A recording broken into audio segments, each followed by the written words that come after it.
Thank you for listening to another episode of the Chronic Culture Podcast. Merci pour écouter notre épisode du podcast Culture Chronique. Today's is a special episode as it is commemorating 420. It's a belated 420, and I realize that. Unfortunately, myself and the larger Kanata media team were preoccupied on that specific day, so this will have to do. So once again, happy belated 420. Bonjour de 80. Quick thank you to the University of British Columbia and their world-class library and student facilities who provided this recording and research space for this podcast episode, as well as essentially being my residence for the last month, not technically, but in practicality, yes. All right, so once again, we would have liked to be at Sunset Beach for this year's 420 celebrations. It was a special year. Not just in terms of the anniversary that it marked, but they also had Cypress Hill there. From all accounts, both personal and recordings of the event online, it looks like it was quite the event all in all. It was a huge turnout. It sounds like they took a little bit better care of the park than they did last year, so that's good to hear. Would have liked to hear Cypress Hill play hits from the bong. Would have liked to have been taking hits from the bong. Unfortunately, like I said, me and the KMI team were preoccupied with other aspects of the business. So on this week's episode, we're going to briefly discuss Prime Minister Trudeau and federal legalization, which of course is past the one-year anniversary at this point. We're going to briefly touch on the proven and further speculative aspects of cannabis being used in the fight against autism. We are going to briefly touch upon the positions of other Canadian federal political parties, most notably the Conservatives, on the issue of cannabis legalization. We feel it's important, and I think you'll find it an interesting piece to touch upon LGBTQ, lesbian, gay, bisexual, transgender, and queer leadership and legalization. You'd be surprised at the amount of influence that community has had upon legalization. And then, of course, we're going to have some input on ideas for our recommendation for best strain of the year, so Chronic Culture Chronics certified best strain, le meilleur type de cannabis pour cette année, and then recommendations for Chronic Culture Chronics, a certified best place to grow for 2019. Are you or your organization looking for low-cost web design or digital media services? Look no further than Kanata Media, www.kanatamedia.com. All right, welcome back, listener. Thank you for holding on during that brief commercial interlude. Of course, like any good podcast, any good digital media creation, we need to make revenue. So, we appreciate you taking the time to hear input from our advertisers, especially if that advertiser is ourselves, Kanata Media. So first and foremost, on the issue of Trudeau and legalization, our feedback from that, both from our editorial board, but also just pretty much at this point anybody in Canada in a major city that you ask, is partisan politics aside, regardless of their feelings on the current leadership in Ottawa on a host of other issues. I think it's kind of universally agreed that on the issue of cannabis legalization, they by and large stuck to their commitments on that one. Guaranteed it's stricter a framework than I think many had imagined it would have been, but at the same time, when you're trying to impress upon the world that this is just an everyday agricultural product, which of course it's not an everyday agricultural product, it has mind-altering effects, so because of that it has to be treated with a little bit more due diligence and care. But in that regard, I think it's fair to say that the federal Liberals and Prime Minister Trudeau, who, as I said, as I'm recording this, I'm at UBC, this is his alma mater, but I think it's fair to say that they stuck to their commitments on that one, and most people would agree. It'll be interesting to see in the coming months and years if the amount of revenue earned from that legalization is equal to what was promised. If the way the market is opened up, it allows competition amongst as many players as would make it a truly lively and dynamic market. If it's closed off to too many potential players, you're going to see a lot of shortfalls, both in the ability to deliver product to markets, the quality of products, and overall, I think the want for other countries to look to Canada for leadership in that market for their source of cannabis imports.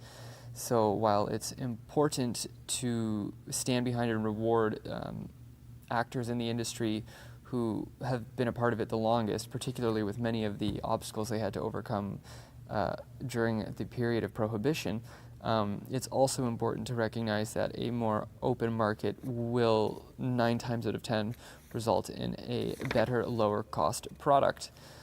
But all in all, once again, the federal Liberals and Trudeau's foresight on this issue has, all in all, allowed Canada a meaningful business and trade advantage in one of the world's fastest growing economic sectors.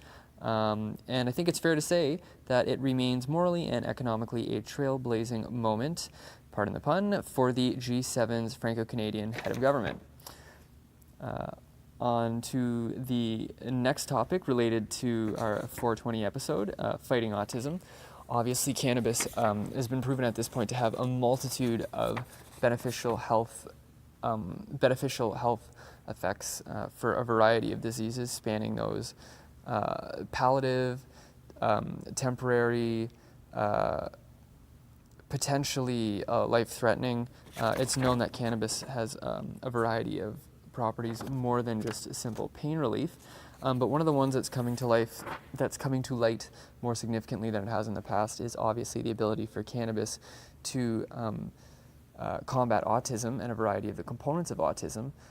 In particularly, some of the behavioral side effects of autism can be temporarily numbed from the use of cannabis oils, cannabis resins, cannabis inhalants. But at the same time, there's proven, and there's more studies ongoing for this, but at this time there are some proven studies that show that cannabis, CBD and THC exposure can definitely reduce and limit the long-term detrimental behavioral and cognitive side effects of autism. And in that respect, we think it's particularly important for not just Canada, but other countries at large to continue the push for, at the very least, medical cannabis availability for, as we said, a variety of treatments for a variety of health concerns, but also for autism. It's a worthwhile fight to make sure that those resources are available to people who need them. And once again, I think just tying into the first topic, the issue of the Liberals legalizing cannabis in Canada.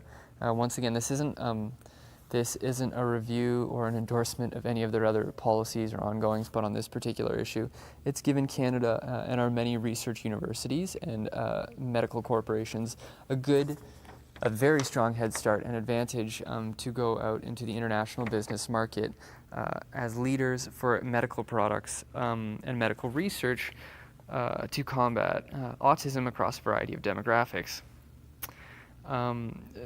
The issue of legalization is obviously not a uniform issue. Different federal parties view it through a different lens. The NDP and the Greens, by and large, take an entirely hands-off approach towards prohibition, and by that I mean to say they are, by and large, both at the provincial and federal levels, their parties are committed to a complete prohibition that sees unfettered access to growing and distribution by the private sector. We at Kanata Media and Chronic Culture by extension, we personally endorse a little bit more of, like, as we reiterated in our first point, a more open approach to cannabis retail. But as we said, it's not just like any other agricultural product. And the analogy that I like to personally use is you go to BC Signatures or you go to the LCBO, vous visitez votre SAQ, and you purchase your wine or your beer. There's a huge difference between the carefully grown, cultivated, and distilled product you get off the shelf there and moonshine alcohol of yesteryear that would cause you serious injury, if not worse.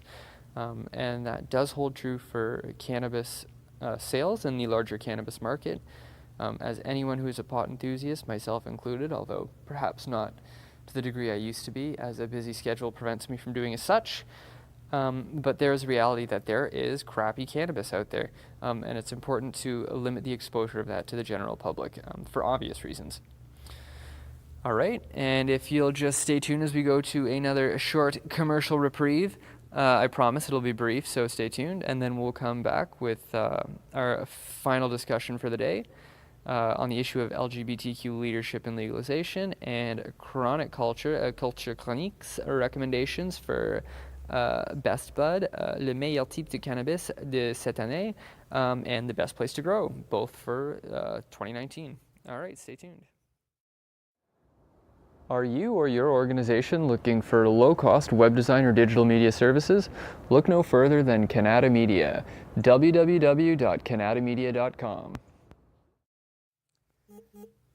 All right, Chronic Culture podcast listeners, welcome back. Thank you for staying tuned through that brief commercial message.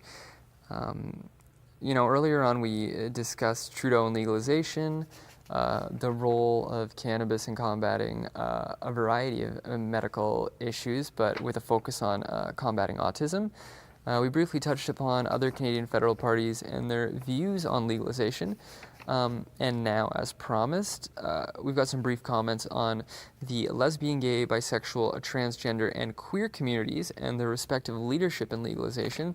Most people might not realize this because, as it stands, it's not quite as pronounced as it used to be, but cannabis in general has a bit of a, I don't like to use the term misogynistic. There are a lot of women and minorities involved in that industry, myself included, in a variety of respects. But it's important to note that it definitely, by and large, has a very masculine image to it.